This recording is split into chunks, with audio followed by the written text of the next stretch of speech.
Jisoo Life Clip Fan. Ito guys, marirecommend ko siya kasi long battery life po. Tumatagal siya 5 to 28 hours. Depende po sa gagamitin nating speed. Kung 1, 2, 3, or 4 po. At kung titignan po natin ito, very sophisticated ang dating. At perfect po gamitin sa kotse or sa office. O kaya naman po sa bahay kung madalas po may brownout sa atin. Perfect po ito kasi tumatagal talaga yung battery life niya. So, pwede natin magamit hanggang kinabukasan. And maganda kung kinabukasan din agad ay nagkakakuryente na, 'di ba? So, abot siya. Yan po yung 1.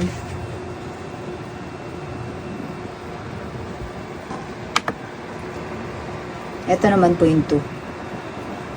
Actually, malakas na rin yan, guys. Kahit sa 2 pa lang. Pag 2 po yung ginamit nyo, halos tumatagal po siya ng mga 24 hours. Based po yan sa experience na, guys. Then, kung gusto naman natin, number 3,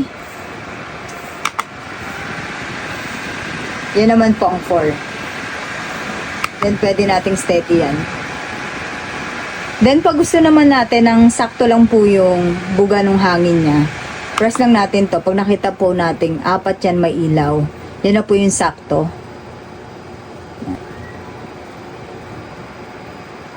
Then, pag i-off po natin, dito pa rin po natin ipipress.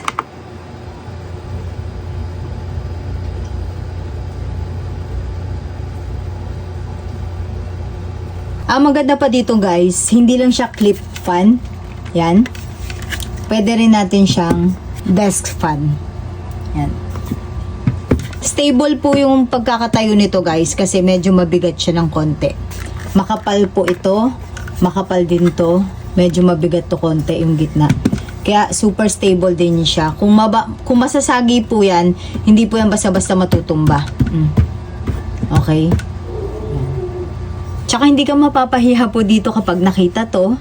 Kasi super aesthetic talaga yung style niya. Grabe. Sophisticated po talaga yung dating. Pang matagalan to guys ha. Medyo malapad po ito. Yung pinaka head niya. Ayan o. Kasi di ba usually mga ganyan lang kaliliit.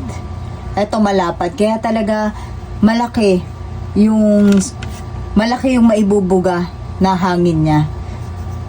Tapos ayan, narinig niyo naman kanina, super powerful. 'Di ba? Ang lakas-lakas nung medyo tunog niya kasi talagang pag ginawa niyo pong number 4 to, super lakas talaga nung buga ng hangin. Presko po talaga kapag mayroon tayo nito.